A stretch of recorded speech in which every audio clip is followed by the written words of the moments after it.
kembali menyapa Anda. Harian Netra, dalam operasi. Opini, ekspresi, dan reaksi.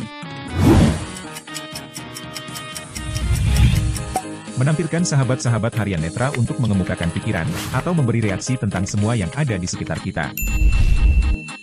Hadir untuk menemani hari Anda. Selamat menikmati.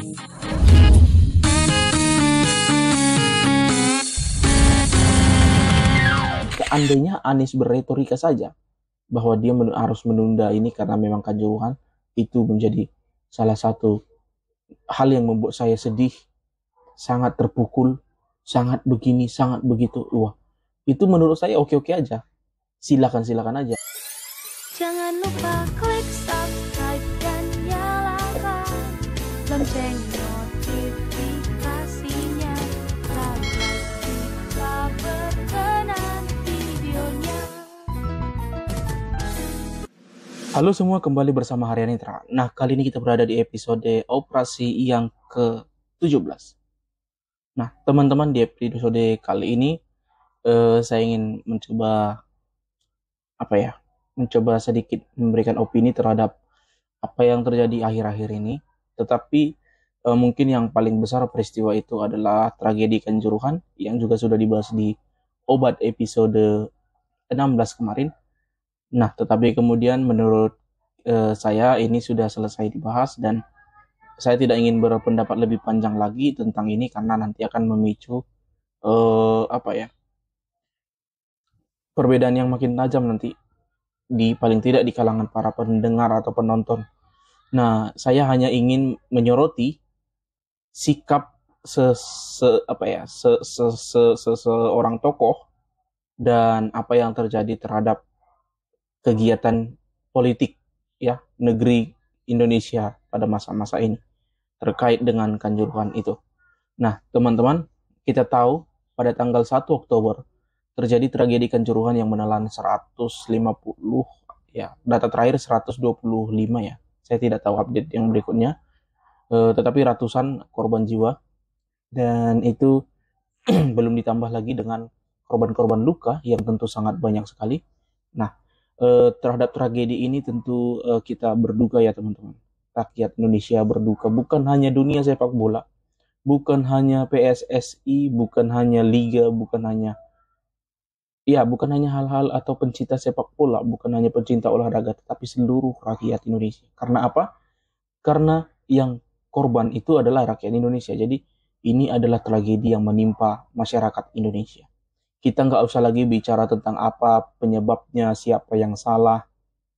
Itu sudah dibahas di Obat episode 16 kemarin. Teman-teman boleh tonton aja.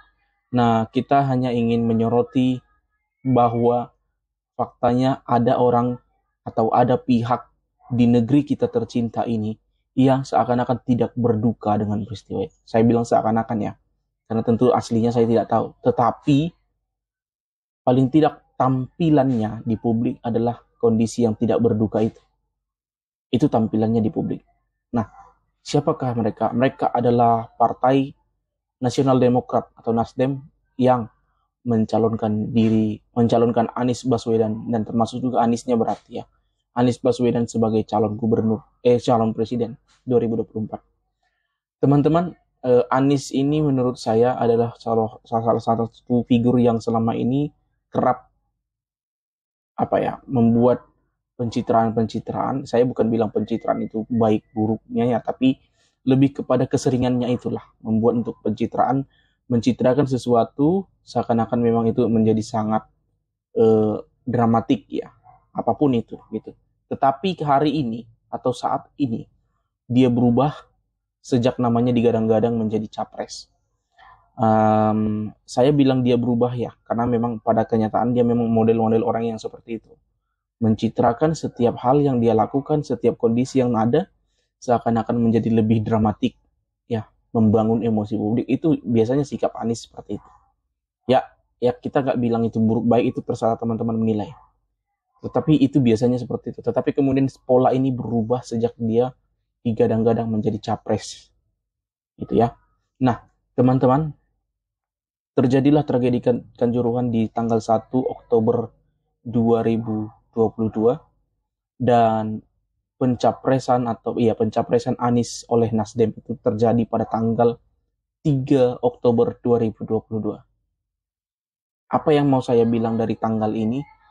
Ya, yang mau saya bilang adalah bahwa tidak ada alasan waktu yang sebenarnya artinya tidak ada alasan persiapan, tidak ada alasan keterlanjuran untuk untuk hal ini, karena ini sudah selang 2 hari, dan 2 hari bagi suatu keadaan yang genting itu sudah sangat panjang, gitu ya. Jadi saya perhatikan semua partai politik masih tidak ada gejolak politik yang bertambah di masa-masa ini sejak Kanjuruhan itu, tetapi satu ini beda sendiri gitu. Anies dan Nasdem itu beda sendiri, termasuk juga Demokrat, tapi nanti kita bahas. Tapi itu mereka beda sendiri ya. Mereka lebih sibuk untuk memikirkan bagaimana caranya memenangkan Anies di 2024. Memikirkan bagaimana caranya menampilkan Anies sebagai calonnya Nasdem kepada publik. Ya, teman-teman, saya di sini merasa ini suatu hal yang miris ya.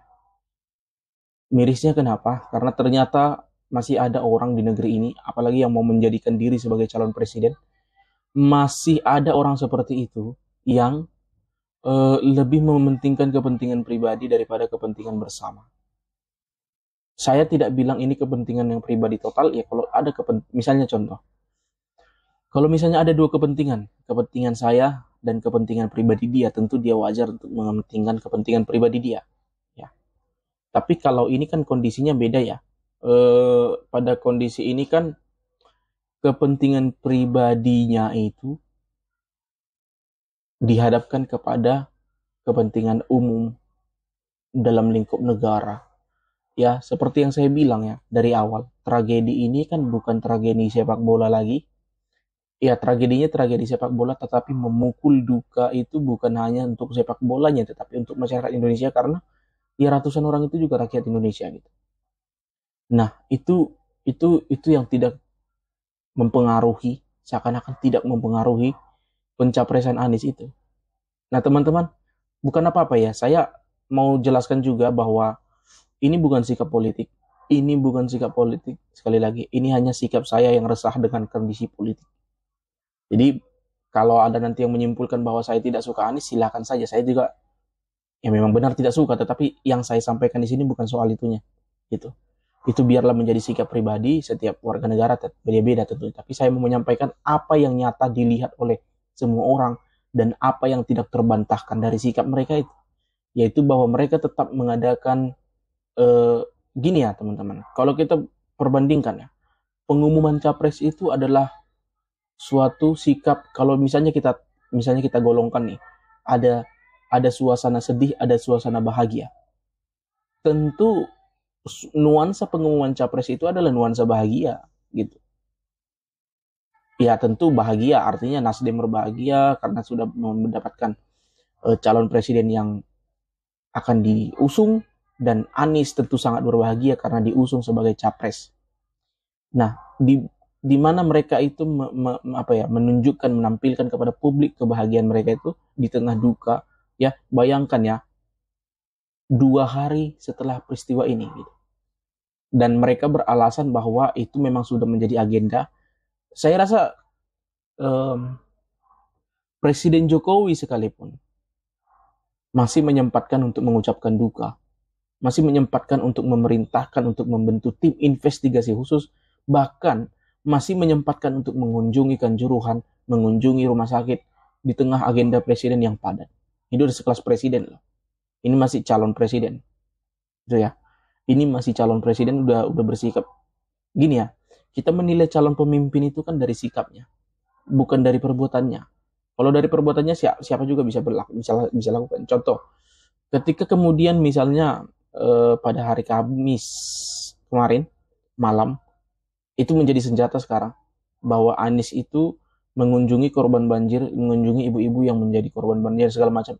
Ya, kalau saya menilai itu memang sikap itu bukan sikap, itu memang harus dilakukan sebagai pemimpin. Malah kalau dia tidak mengunjungi korban banjir itu aneh rasanya. Nah, demikian halnya dengan presiden. Tetapi bedanya ya, agenda presiden itu kan agenda negara. Tapi kemudian dia tetap menyempatkan atau mengupayakan dalam waktu yang secepat-cepatnya ya. Hari Selasa kemarin beliau sudah mengunjungi Kanjuruhan. Dan itu menurut saya sangat sangat luar biasa perhatian presiden. Ya. Beliau juga dalam menyampaikan duka itu sangat dengan nada yang sangat berat ya. Sementara Anies dan Nasdem sibuk dengan dirinya sendiri. Teman-teman, saya bukan menilai ini sebagai sikap politik yang emangnya kenapa kalau Anies maju? Itu bukan gitu ya. Yang saya nilai adalah kenapa harus sekarang. Bahwa mereka bersikap seakan-akan memang ini adalah tragedi Kanjuruhan ini tragedi biasa aja gitu. Nah, teman-teman menilai sendiri aja ya, bagaimana seorang capres ya, berlabel capres punya sikap seperti itu, apakah memang harus masih didukung? Saya tidak tahu ya, teman-teman. Para pendukung Anies silahkan serang saja, nggak apa-apa. Karena menurut saya ini sangat luar biasa konyol ya. Apa alasannya coba? Ada beberapa alasan yang dikemukakan. Yang pertama, mereka itu tadi ya alasan waktu. Memang itu ditentukan tanggal segitu, memang sudah menjadi dipersiapkan. Saya rasa persiapan itu kan masih ada 2 hari antara tragedi Kanjuruhan dan pencapresan Anies. Itu masih ada 2 hari dan tentunya itu bisa ditunda gitu. Masih punya peluang besar untuk ditunda. Gitu. Dan saya rasa tidak akan ada yang berkeberatan dengan penundaan itu. Kira-kira begitu. Karena agenda politik itu kan agenda pribadi ya. Agenda pribadi ya, bukan agenda negara. Jadi masih bisa ditunda gitu. Dan tidak ada yang akan berkepentingan dalam penundaan itu. Tidak ada yang terhalang kepentingannya selain kepentingan partai itu sendiri. Dan kepentingan Anies tentunya. Nah, itu yang saya maksud. Ini alasan yang dibuat-buat. Yang kedua alasannya adalah terkait dengan upaya KPK ingin menjadikan Anies sebagai tersangka Formula E. Ya, upaya penjagalan oleh KPK dengan menjadikan Anies sebagai tersangka dari korupsi Formula E yang sedang diperiksa. Nah, ini juga menurut saya menjadi bukti bahwa Anies itu, ya Anda pikir-pikir sendiri apakah akan mendukung orang seperti ini. Ya, saya bersikap secara politik, tetapi dasarnya bukan politik. Itu yang harus teman-teman perhatikan. Saya tidak bilang Anies itu nggak bisa kerja, Anies itu begini. Saya tidak bilang seperti itu. Saya mengatakan apa yang terlihat hari ini, detik ini, gitu, bahwa itu mereka lakukan. Nah, bagaimana bahwa ternyata Anies dengan alasan itu, dengan alasan bahwa nanti sebelum KPK menjegal, itu artinya kan mereka mementingkan kepentingan pribadi dong. Ya kan, Nasdemnya mementingkan kepentingan pribadi, Aniesnya juga mementingkan kepentingan pribadi. Iya kan, bahwa mereka takut, jadi sebelum dijegal harus cepat-cepat nih. Itu kan kepentingan pribadi, bukan kepentingan negara itu, bukan kepentingan rakyat itu, bukan kepentingan pengusung, pendukung, bukan kepentingan relawan itu kepentingan Anies sendiri. Bahwa dia mau, jadi ketika dia udah jadi seorang capres, sudah kuat, posisinya sudah kuat dan pendukungnya sudah sudah klot gitu lah istilahnya. Nah, itu kan kepentingan pribadi. Jadi menurut saya alasan itu juga sangat tidak wajar. Ya, tetapi itu yang harus kita lihat hari ini. Dan bahkan lebih parahnya lagi ya. Ketika ini sudah terjadi, ya, ini udah terjadi. Kita anggap kita terima alasan itu ya. Kita terima alasan yang 2 itu. Tetapi kemudian yang lebih menghenyak lagi adalah pada hari kemarin, Jumat kemarin, ya, tanggal 3, 4, 5, 6, 7 Oktober 2022, ternyata Anies melanjutkan safari politiknya kepada Partai Demokrat. Ini menurut saya ini orang yang ambisi untuk menjadi presidennya lebih besar daripada sosialnya terhadap masyarakat, daripada kepeduliannya terhadap rakyat. Jadi kalau orang yang udah nggak peduli dengan rakyat, ngapain digadang-gadang sebenarnya. Tapi oke lah. Saya siap diserang oleh pendukung Anies, nggak peduli saya. Karena ini bukan seandainya ini Ganjar yang lakukan ya. Karena Ganjar ya salah satu presiden calonnya, atau Puan Maharani atau Prabowo sekalipun. Ini juga akan tetap saya kritik. Karena apa? Ini memang perbuatan jahat ya. Artinya jahat secara moral ya, bukan dalam arti kejahatan fisik pidana gitu, enggak. Jahat moralnya itu jahat loh. Ya, dia mau jadi pemimpin bangsa, tetapi kemudian tidak peduli dengan bangsanya. Tidak ada gitu bela sungkawanya sedikit aja gitu. Untuk menunda itu, ya, menjadwalkan ulang. Saya rasa penundaan 1 minggu itu adalah penundaan yang wajar dan sebenarnya bisa dilakukan. Gitu. Bisa dilakukan. Bahkan bisa saja sebenarnya Anies itu beralasan bahwa dia masih kerja di Jakarta. Tanggung. Saya mau pengumuman itu dilakukan atau pengumuman oleh Nasdem itu dilakukan atau pengukuhan Nasdem itu dilakukan sesaat setelah saya selesai dari DKI. Bisa sebenarnya. Gak usah pakai alasan Kanjuruhan juga bisa. Walaupun kemudian dikait-kaitkan ke sana gitu. Bahkan menurut saya ya, ketika misalnya Anies menjadikan Kanjuruhan sebagai alasan penundaan dengan segala retorikanya, saya oke-oke aja. Karena memang ini masalah bangsa dan sedang menjadi duka bangsa gitu. Tetapi kemudian dia tidak peduli, dia memilih untuk tetap cepat-cepat mencalonkan diri. Ya, saya sangat miris ya dengar teriakan politik ya, pendukung Anies, pendukung AHY. Ya sama itu dua itu, sama-sama gila itu. Nah, yang masih apa ya, ini kan ditampilkan di publik ya, diliput banyak media. Jadi saya sangat miris mendengarkan itu di tengah orang yang masih menangis ya. Yang menangis terhadap tragedi Kanjuruhan itu bukan hanya pihak keluarga ya, maaf. Yang menangis itu banyak pihak yang berkepentingan menangis. Pihak-pihak yang merasa gara-gara dialah pemulaannya menangis. Yang terkait menangis. Bahkan pecinta sepak bola yang keras juga menangis. Jadi tangisan itu bukan hanya tangisan keluarga korban yang 130 orang itu. Tetapi Anies tidak peduli, yang penting dia bahagia dengan pencapresannya dan berpidato sedemikian rupa. Bagaimana Anda bicara tentang pembangunan bangsa kalau Anda bersikap seperti itu gitu? Ya apa ya? Sudah saya bilang, seandainya Anies berretorika saja bahwa dia harus menunda ini karena memang Kanjuruhan, itu menjadi salah satu hal yang membuat saya sedih, sangat terpukul, sangat begini, sangat begitu. Wah, itu menurut saya oke-oke aja. Silakan aja. Supaya orang merasa simpati. Oh iya, Anies peduli bangsa. Tapi oke-oke aja gitu. Masalahnya dia nggak lakukan itu. Dia tetap memilih untuk mengikuti pola pencapresan yang sudah disiapkan. Yang katanya sudah disiapkan. Gitu. Nah, jadi menurut saya kondisi-kondisi politik seperti ini ya harus menjadi perhatian bagi para politisi, bagi para partai ya. Ya Anda itu mau bicara tentang pengabdian kepada rakyat, tetapi tidak peduli dengan kondisi rakyat itu. Tidak peduli dengan apa yang terjadi di negara ini. Bagaimana nanti Anda menjadi seorang presiden jika Anda bersikap seperti itu? Bagi saya, seandainya tidak ada calon yang lebih kuat daripada dia sekalipun, saya tidak akan pilih dia lagi. Gitu. Karena apa? Karena ini sangat mahal ya. Tragedi Kanjuruhan itu sangat mahal. Darah ratusan orang itu, bukan ratusan orang di Kanjuruhan itu sangat mahal bagi bangsa ini, bagi perkembangan kita ke depan. Jadi semua pihak masih fokus, ya mereka fokus ke pencapresan gitu. Ya, saya nggak tahu ya menilai ini sebagai apa, tetapi saya kira semua setuju kalau saya bilang, ya ini tidak menunjukkan dirinya sebagai tokoh panutan bangsa. Begitu. Itu berarti dia mementingkan kepentingan dirinya pribadi di atas kepentingan negara, di atas kepentingan nasional. Ya, mau dia bilang itu bukan kepentingannya, tapi masalahnya semua masyarakat sedang berduka pada saat itu. Sebenarnya saya tidak tahu ya. Saya tidak ikuti berita politik, tetapi ketika masuk ke YouTube saya itu, beberapa channel media berita, breaking news, pengumuman atau apa pencapresan Nasdem calonkan Anies atau Nasdem umumkan Anies sebagai calon presiden. Ini apa-apaan ini? Saya kira breaking news-nya itu pengumuman Kapolri terhadap pemecatan atau pengumuman PSSI atau pengumuman presiden.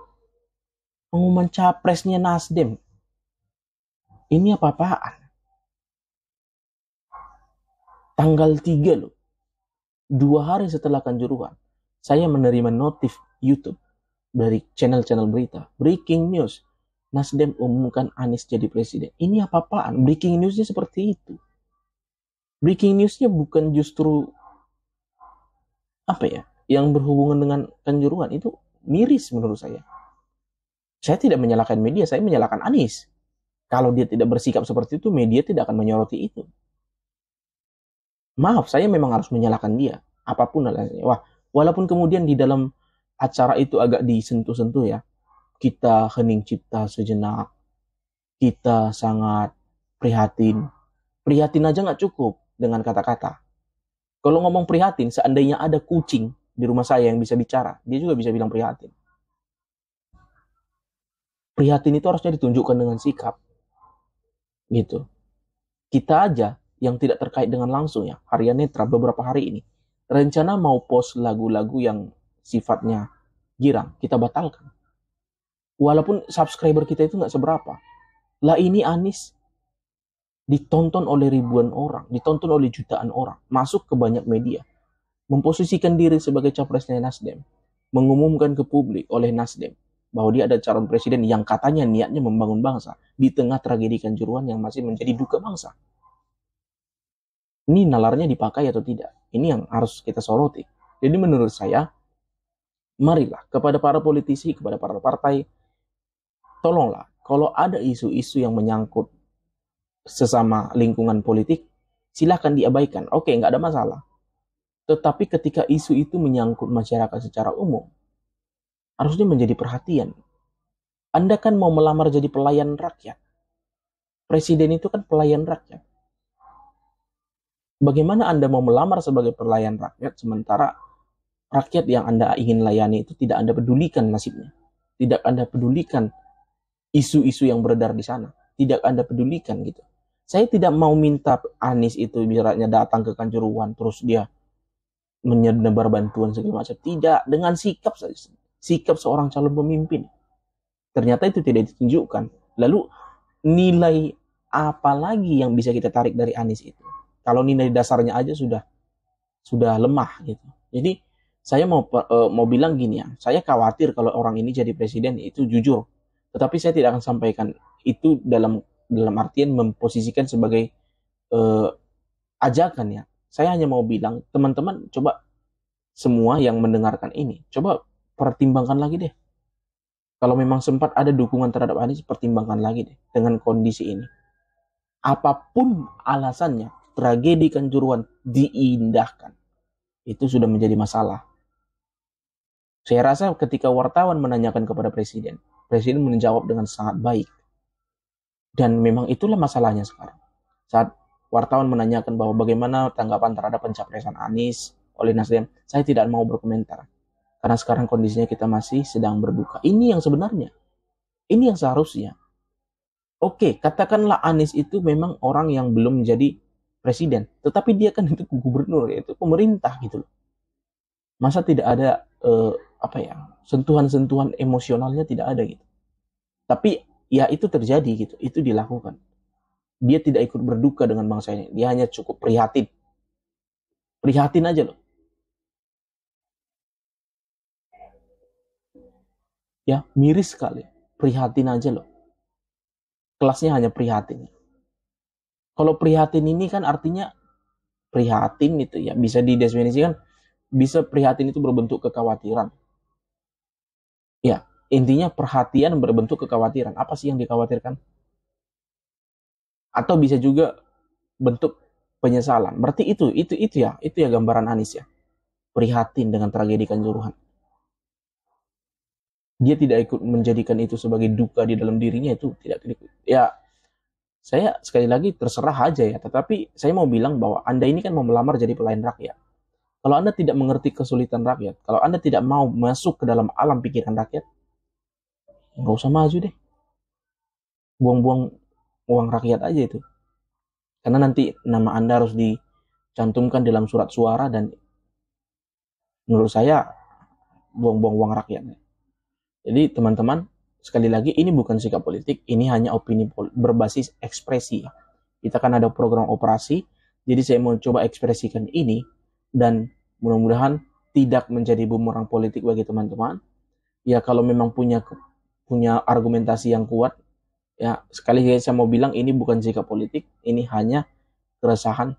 Sekali lagi siapapun calon presidennya, siapapun orangnya, siapapun pihaknya, jika ini dilakukan pada masa-masa seperti ini, saya juga akan kritik. ya kebetulan aja Anies yang melakukannya. Bukan kebetulan, memang sengaja dia lakukan itu. Nah, jadi teman-teman, mari kita bijak, mari kita berpikir lebih kritis, tetapi jangan anarkis. Nah, semoga teman-teman bisa menyenangi konten ini, dan mohon maaf jika ada pernyataan-pernyataan yang dibangun dari emosi saya, artinya emosional saya sebagai seseorang yang menganggap mereka ini seperti tidak tidak mempedulikan apa yang terjadi di negara. Jadi mungkin ada kata-kata yang tidak semestinya atau tidak menyenangkan hati teman-teman, mohon maaf, dan sampai jumpa di operasi episode berikutnya. Bye.